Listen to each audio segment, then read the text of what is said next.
Hello friends, welcome back to my channel Kavita's kitchen tadka. और उम्मीद करती हूँ कि आप सभी लोग बहुत ही अच्छे होंगे, अपना ख्याल रख रहे होंगे, सेहतमंद होंगे। और अगर आप लोगों को मेरी रेसिपीज़ और मेरे व्लॉग्स अच्छे लग रहे हैं तो प्लीज़ वीडियो को लाइक करें, शेयर करें और चैनल को सब्सक्राइब करना बिल्कुल भी ना भूलें। तो आज मैं आप सभी लोगों के साथ हमारे मनाली ट्रिप का लास्ट पार्ट शेयर करने जा रही हूँ। तो हम इस समय सुबह 9 बजे निकल चुके थे मनाली से रोहतांग पास जाने के लिए। तो ये जो व्यू है ना, ये रास्ते का है। बहुत ही खूबसूरत रास्ते पड़ते हैं, बहुत ही बढ़िया बढ़िया आपको व्यूज़ देखने को मिलेंगे, नज़ारे देखने को मिलेंगे। एकदम आपको ऐसा फील होगा जैसे ये रियल है ही नहीं, हम कोई पेंटिंग या कोई सीनरी देख रहे हैं। मगर यकीन मानिए ये सारे व्यूज़ इतने ब्यूटीफुल हैं, इतने मैजेस्टिक हैं, मेस्मराइजिंग हैं, इतने अमेजिंग हैं जिनकी जितनी भी तारीफ़ की जाए कम है। कब आपका समय कट जाएगा इस रास्ते को देखते देखते आपको पता भी नहीं चलेगा। सिर्फ रास्ते देखते जाइए और बढ़िया बढ़िया गाने सुनते जाइए। तो रोहतांग पास जो है वो मनाली से करीबन 51 किलोमीटर्स की दूरी पे है और हमें पहुंचने में लगे थे करीबन 2.5 से 3 घंटे। वेदर बहुत ही अच्छा था और जो यहाँ के रास्ते हैं, जो रोड है वो एकदम बढ़िया बने हुए हैं। कोई भी दिक्कत परेशानी हमें बिल्कुल भी नहीं हुई। तो ये देखिए क्या खूबसूरत नज़ारा है। पूरे रास्ते में आपको बहुत ही सुंदर सुंदर ग्रीन वैलीज़ दिखाई देंगी, माउंटेन रेंज दिखाई देंगे। तो यहाँ पे जो माउंटेन रेंज है वो हिमालय के पीर पंजाल रेंज है और साथ ही साथ आपको छोटे छोटे बहुत ही प्यारे प्यारे वाटरफॉल्स दिखाई देंगे। तो मैं अपने अभी आगे वीडियो में आपको दिखाऊंगी एक प्यारा सा वाटरफॉल। तो बस इसी तरीके से रास्ता जो हमारा था वो कटता जा रहा था। आपको रास्ते में काफ़ी लोग जो हैं वो काफ़ी एक्टिविटीज़ करते हुए भी दिख जाएंगे। ज़िप लाइनिंग कर रहे थे लोग यहाँ पे और जो ज़िप लाइनिंग थी वो बहुत ही बड़ी सी खाई में कर रहे थे। साथ ही साथ लोग आपको यहाँ पे पैराग्लाइडिंग करते हुए भी दिख जाएंगे। तो बहुत ही मज़ा आ रहा था हमें इस रास्ते से ट्रैवल करते हुए। जो रोहतांग पास है वो करीबन 13,500 फीट की ऊंचाई पे है और वहाँ पे हर साल पूरे साल इनफैक्ट बर्फ़ गिरती है, मगर गर्मियों में बर्फ़ कम हो जाती है। तो रोहतांग पास अगर आप जाना चाहें तो मई टू अक्टूबर तक का जो टाइम है वो बेस्ट टाइम है। तो ऑलमोस्ट हम रोहतांग पास के रास्ते पे एकदम आ चुके हैं। ये जो पूरा रास्ता है अभी ये गर्मियों में खुला हुआ है, मगर जब ठंडियाँ होती हैं तो ऑलमोस्ट ये रास्ता जो है वो बर्फ़ से ढक जाता है, आप नहीं जा पाएंगे। और अभी रोहतांग पास जाने के लिए परमिट भी लग रहा है। तो हमारे जो ट्रैवल एजेंसी वाले थे उन्होंने हमारे लिए परमिट लेके रखा हुआ था। और जब भी आप रोहतांग पास जाना चाहें आपको अर्ली मॉर्निंग अपने होटल से चेकआउट करना पड़ेगा, क्योंकि रास्ते में बहुत ही ज़्यादा ट्रैफिक मिलता है। अगर आप लेट हो गए तो आप ट्रैफिक में फंस जाएंगे। इनफैक्ट हम बहुत टाइम पे आ चुके थे बट स्टिल हमें तब भी थोड़ा सा ट्रैफिक मिला था रास्ते में। और यहाँ का वेदर भी बहुत ही बढ़िया था, बहुत ही खूबसूरत था। यहाँ पे जो बादल थे वो बहुत ही नीचे दिख रहे थे हमें, बहुत ही तेज़ हवाएं भी चल रही थी। बहुत ही अच्छा वेदर था यहाँ का। आप जब यहाँ पहुँचेंगे ना तो आपको ऐसा लगेगा कि आप बादलों के बीच में चल रहे हैं। इनफैक्ट जब आप रोहतांग पास एकदम पहुँच जाएंगे तो आप वहाँ लिटरली बादलों के नीचे ही रहेंगे। इनफैक्ट कभी कभी बादल आपके नीचे होंगे, ऐसा नज़ारा होता है वहाँ का। और रास्ते में भी यही नज़ारा हमें देखने को मिला था। तो चलिए ज़रा सा थोड़ी देर चुपके से इस नज़ारे का मज़ा लेते हैं। और यहाँ पे बहुत सी बॉलीवुड मूवीज़ की शूटिंग की गई है, जिसमें से एक बहुत ही फेमस मूवी है जब वी मेट, उसकी भी शूटिंग यहाँ पे हुई थी। और अब यहाँ से आप लोग देख ही पा रहे होंगे गाड़ियों की लंबी लंबी लाइनें। तो हर साल बहुत से टूरिस्ट यहाँ पे विज़िट करने आते हैं। और जिस रास्ते से हम जा रहे थे ये वन वे था। तो बस अब हम पहुँच चुके हैं, पर अभी यहाँ पे बर्फ़ नहीं गिरी हुई थी, बर्फ़ काफ़ी आगे गिरी हुई थी। तो इसके लिए अब हमें ट्रैक करके जाना पड़ेगा। तो यहाँ से हमने अपनी ट्रैकिंग शुरू की थी और हमें तो करीबन मुझे लगता है कि हमने करीबन 2.5 किलोमीटर तक ट्रैक किया है। पहाड़ को पूरा क्रॉस करके हमें नीचे उतरना था। ट्रैक करते समय हम बहुत थक चुके थे, पर भाई जाके देखना था कि है क्या आखिर। तो हमने ट्रैक करना शुरू कर दिया था और हम धीरे धीरे ट्रैक करते हुए ऊपर जा रहे थे। 13,500 फीट की ऊंचाई पे पहुंच के हमें थोड़ा सा लेथार्जिक फीलिंग हो रही थी। मुझे तो बार बार हिकअप्स आ रहे थे, मगर इसके अलावा ज़्यादा कोई प्रॉब्लम नहीं हुई। सभी लोग नॉर्मल थे, बट हाँ थोड़ा बहुत सभी लोगों को थकान जैसी फील हो रही थी। और यहाँ पे जो हवा थी ना बहुत तेज़ चल रही थी। तो हम लोगों ने यहाँ पे आने से पहले ये जो सूट है इनको रेंट पे लिया था। हमें लगा अरे बर्फ़ तो ज़्यादा गिरी नहीं है, हमने सूट लेके गलती की।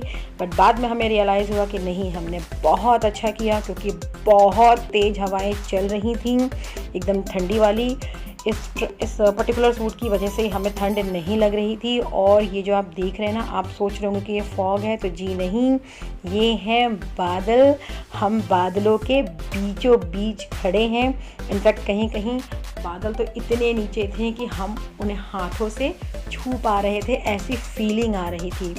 बहुत ही खूबसूरत था ये व्यू। मून ने भी यहाँ पे बहुत एंजॉय किया, उसे बहुत अच्छा लग रहा था। इनफैक्ट वहाँ पे जितने भी बच्चे आए थे वो सारे के सारे एंजॉय कर रहे थे, बच्चों को कोई प्रॉब्लम नहीं हो रही थी, एकदम वो फिट एंड फाइन थे सारे के सारे बच्चे, इतने हाई एल्टीट्यूड पे आके भी। इनफैक्ट मैंने बड़े बुज़ुर्गों को भी देखा, सभी के सभी बहुत ही फिट थे, सब के सब बहुत ज़्यादा एंजॉय कर रहे थे।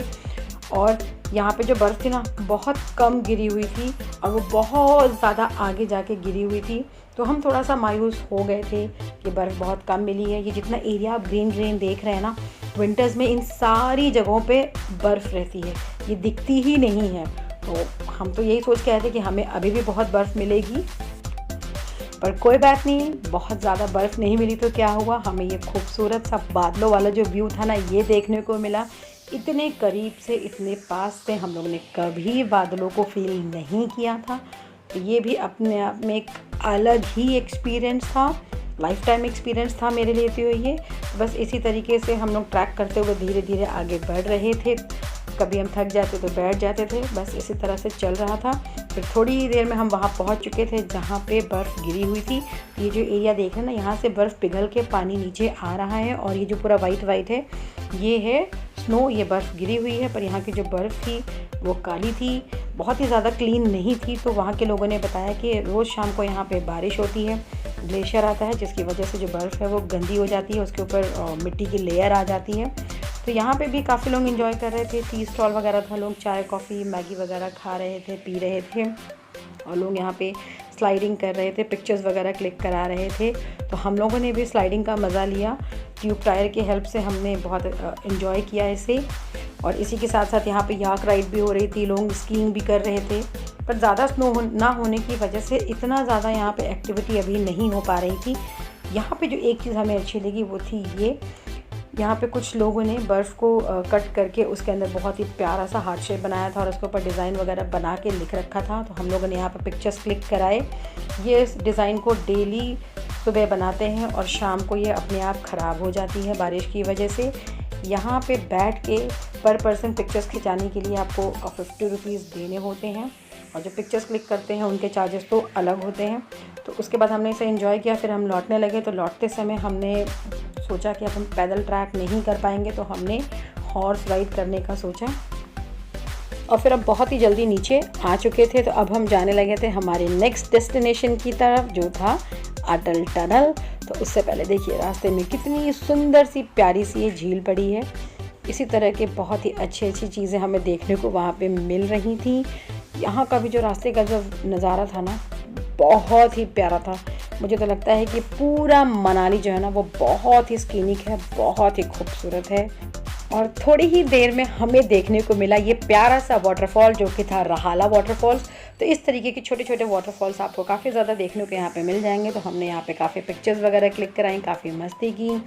यहाँ पे भी जो स्कीनिक व्यू था वो बहुत ही प्यारा था। तो हम लोगों ने छोटे छोटे रील्स बनाए, वीडियोज़ बनाए, बहुत ही अच्छा हमारा टाइम यहाँ पे स्पेंड हुआ। और इसके बाद अब हम पहुंच चुके थे अटल टनल। तो अभी हम गुजर रहे हैं अटल टनल से। अटल टनल जो है वो वर्ल्ड की लॉन्गेस्ट हाईवे टनल है, 10,000 फीट की हाइट पे है, और जिसका नाम है वो हमारे former prime minister Atal Bihari Vajpayee ji के नाम पे रखा गया है।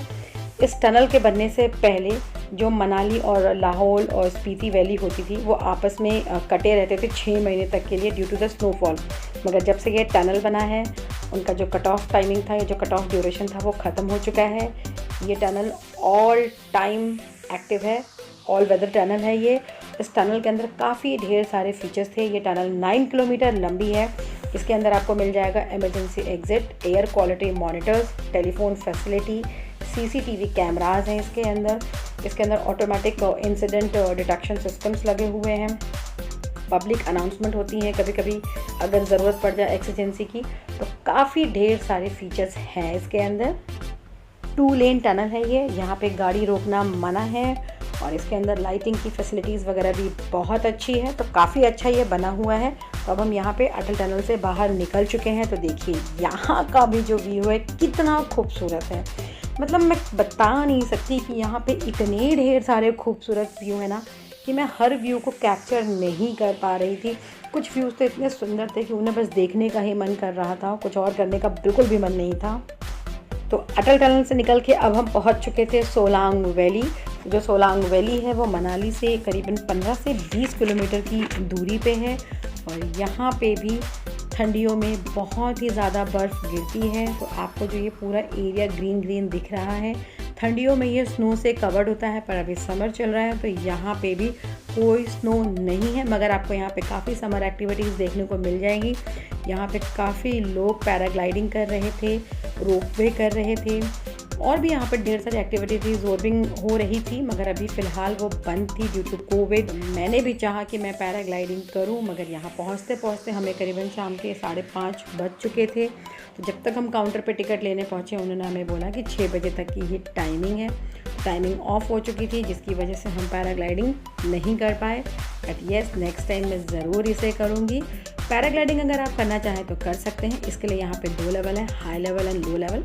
लो लेवल के लिए आपको 1000 पे करने होंगे, हाई लेवल के लिए आपको पे करने होंगे 3500। तो जो भी आपकी इच्छा हो उस अकॉर्डिंग आप कर सकते हैं। तो यहाँ पे भी काफ़ी अच्छा लग रहा था देखने में, यहाँ का भी व्यू बहुत ही अच्छा था।